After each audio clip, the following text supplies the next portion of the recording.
ஆகவே முதல் தமிழ்தான் இன்றைக்கு 4வது தமிழாக நம்மால் கருதப்படுகிற அறிவியல் தமிழ் என்பதை இன்று நான் பகிரங்கமாக மற்றவர்களுக்கு சொல்ல கடமைப்பட்டது.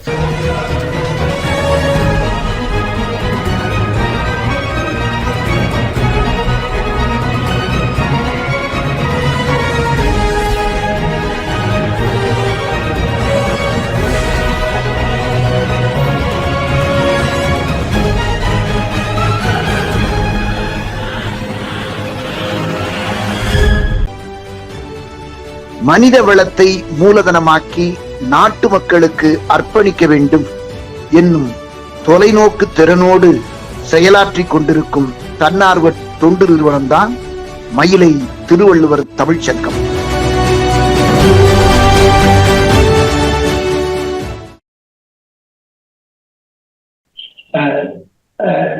ராமன் தம்பி ஆகிறான், குகன் அண்ணன் ஆகிறான். அதே மாதிரிதான் வீடனும் அப்படி ஒரு நிறுவன.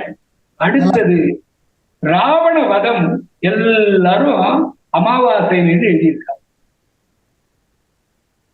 வால்மீகியினுடைய காலக்கணக்கு வேற, கம்பருடைய காலக்கணக்கு வேற. வால்மீகி 5 நாள் அணை கட்டப்பட்டதான் சொல்றது. கம்பர் 3 நாள்ல அணை கட்டப்படும். கம்பர் 7 நாள் கடலை நோக்கி ராமன் தவங்கிடந்தான்கிறார். வால்மீகி 3 நாள் தவங்கிடந்தான்கிறார். அப்ப வால்மீகியினுடைய கணக்கு வேற, கம்பருடைய கணக்கு வேற என்று தெரிகிறது அல்லவா? நம்முடைய உரையாசிரியர்களும் ஆய்வாளர்களும் என்ன பிழை செய்தார்கள்? வால்மீகத்தை ஒட்டியே கம்பருக்கு விளக்கம் எழுதார். அந்த மெத்தடாலஜி பிழை சில இடங்களில் பிழைப்பட்ட முடிவுகளை தந்திருக்கு. இப்போ வால்மீகியில ராவணவதம் அமாவாசையில தான், கம்பர்ல பௌர்ணமியில தான். இதை ஒரு நாள் எதிர்பாராம ஒரு சந்தேகம் வந்தது. அதை தீர்த்து கொள்வதற்காக மீண்டும் மீண்டும் படித்த போது இந்த தெளிவு எனக்கு கிடைத்தது. அப்பொழுதெல்லாம் வெளியில் பேச்சுக்கு போவதற்காக நான் கம்பராமாயணத்தை அடிக்கடி படிப்பேன். ஒரு மழைக்காலம் என் வீட்டின் பின்பகுதியில் உட்கார்ந்து கொண்டு இந்திரஜித்து வதத்தை படித்துக் கொண்டிருக்கிறேன். இந்திரஜித்து வதம் சண்டை நடந்து கொண்டே இருக்கிறது. திடீரென்று சூரியோதயத்தை கம்பர் பாடுறார். சூரியன் எப்படி இருக்கிறார்னா, செக்கச்ச வேறு கிழக்கு வானத்தில் தோன்றான். அது எப்படி இருக்குதுன்னா, ரத்தத்துல குளித்து அப்படியே எழுந்து நிற்கக்கூடிய இந்திரஜித்தன் தோற்றம் மாதிரி இருக்கிறது. என்னடா இது, சண்டை நடக்குது, இன்னும் முடியல, அதுக்குள்ள இப்படி பாடி இருக்கிறாரே, எதற்காக இப்படி பாடி இருக்கிறார் என்று எனக்கு ஐயா உண்டாயிற்று. அப்போதுதான் நான் ஒரு முடிவுக்கு வந்தேன். ஒரு காலம் முடிகிறது, நாள் முடிகிறது, அடுத்த நாள் வருகிறது என்பதை காட்டுவதற்காக இங்கே பாடியிருக்கிறார் என்று முடிவுக்கு வந்தேன். அப்படியானால் இந்திரஜித்தனுடைய வதம் காலையில் சூரியன் உதித்த சில நொடிகளில் நிகழ்ந்தது என்ற முடிவுக்கு வந்தேன். எனக்கு ஞாபகம் வந்தது, சீதை இன்னும் 1 திங்கள் உயிரோடு இருப்பேன், அதற்குள் என்னை மீட்க வேண்டும் என்று சொன்னாளே, அப்போ 1 திங்களுக்குள் மீட்கப்பட்டாளா என்ற கேள்வி வந்தது. ரொம்ப கஷ்டப்பட்டேன். ஏன்னா அப்போது எனக்கு பஞ்சாங்கம் தெரியாது. அப்போது எனக்கு பிரதமை, துதியை, திருதியை, சதுர்த்தி இதெல்லாம் தெரியாது. இதுக்காக நான் சில பஞ்சாங்கம் அறிந்தவர்களை போய் பார்த்தேன், சில சோதிடக்காரர்களை பார்த்தேன், வானமூர் பேராசிரியர் ஒருவரை கூட சந்தித்தேன். பார்த்து இந்த ஆய்வுல ஒரு முடிவுக்கு வந்தேன். அனுமன் சீதையை சந்தித்த நாள் பௌர்ணமிங்கிற குறிப்பு ரொம்ப அழகா கம்பர்ல பதிக்கப்படும். அன்னைக்கு நிலவு வட்ட வடிவில் இருந்தது. எப்படி வட்டம்? ஒரு பெண்ணின் முகம் மாதிரி இருந்ததுங்கிறார். பெண்ணின் முகம்னா அது 14வது நாள் சந்திரனா கூட இருக்கலாமே, எப்படி பூரணை என்று சொல்லலாம்னு கேட்கலாம். அடுத்து ஒரு சொன்னார், இந்திரனுடைய வெண்கொற்ற குடை மாதிரி வட்டமா இருந்ததுங்கிறார். பொழிந்ததுங்கிறார். அப்ப ஒரு பௌர்ணமியில் சந்தித்தார். அடுத்த நாள் ராமனை வந்து சந்தித்தார். வால்மீகத்தில் இல்லாத ஒரு குறிப்பு, உடனே புறப்பட்ட குரக்கு சேனை 12 நாள் இரவும் பகலும் நடந்து தென் கரையை அடைந்தது, கடற்கரையை அடைந்ததுங்கிற குறிப்பு சுந்தரகாண்டத்தின் கடைசி பாட்டு இருக்கிறது. அப்ப 12வது நாள் அதுன்னு தெரியும். அந்த 12வது நாள் தான் அங்க ராவணனுடைய மந்திர ஆலோசனை இருக்கிறது. மந்திர ஆலோசனை முடிவுல வீடனை விரட்டி விடுறான் ராவணன். அவ ஒரு சோலையில் தங்குறான் இரவு.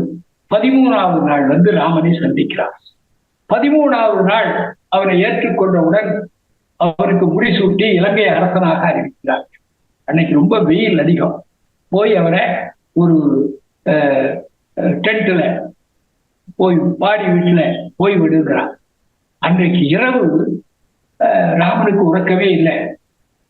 உடனே அந்த வீடனை கூப்பிட்டு ஆலோசனை கேட்போமே என்கிறார். 13வது நாள் இரவு வீடனன் இலங்கையை பற்றிய எல்லா தகவல்களையும் தர்றான். செய்துவிட்டு கடைசியா இப்ப கடலை கடக்கணும்னா கடலரசனை நோக்கி தவம் செய்கிறான். 14வது நாள் காலையில் பொழுது விடியுது. அப்படியே புறப்பட்டு போய் ராமன் ஒரு தருப்பை புல்லில் படுத்து தவம் கிடக்கிறான். 14, 15, 16, 17, 18, 19, 20 நாள் 20 வரைக்கும் தவம் வைக்கிறான். 21வது நாள் கடலரசன் வரல, அம்பு போடுறான். கடலரசன் வர்றான், அணை கட்டுகிறான். 21, 22, 23 அணை கட்டி முடிச்சான். 24வது நாள் அணையை கடந்து போய் சுவேல மலையில் தங்கினான். 25வது நாள் இவன் மலை மேல ஏறி ராவணனுடைய சேனையை பார்க்கிறான். ராவணன் கோபுரத்தின் மேல ஏறி இவனை பார்க்கிறான். அப்போதான் சுக்ரீவன் தாவி போய் அவனுடைய மணிமுடிகளை பறிச்சு விட்டு வந்துடுறான். 25வது நாள் சூரியன் மறையறத பாடுறார் கம்பர்.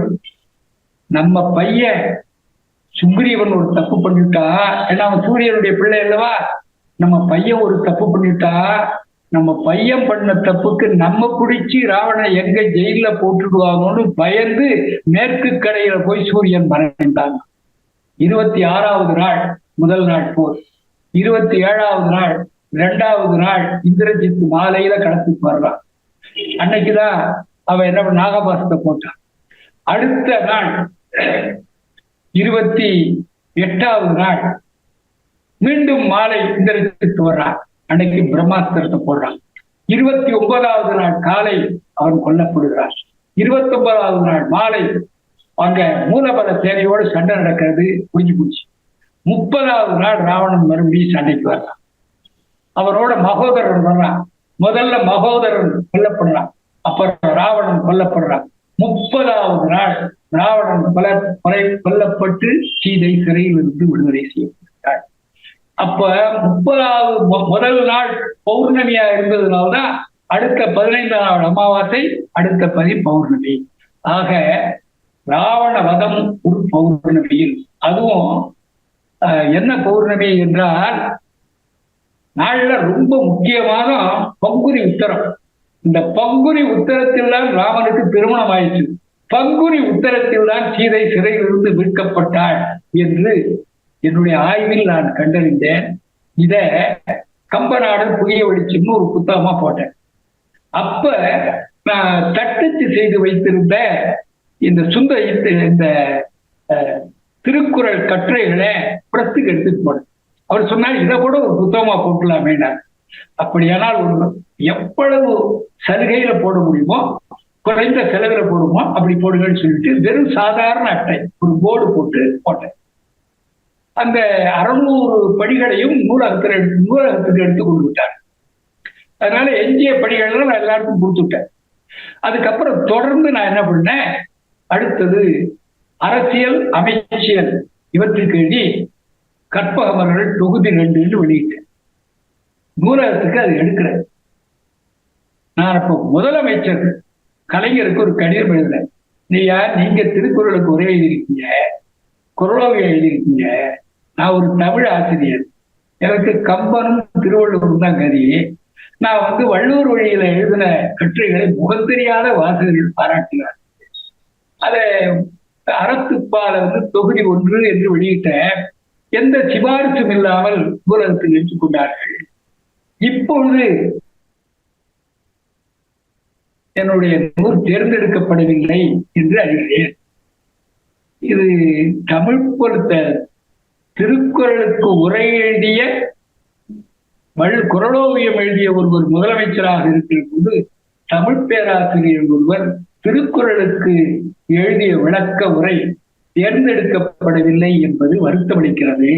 யாரோடு நூகேன் யாருக்கெடுத்து உரைகேன்.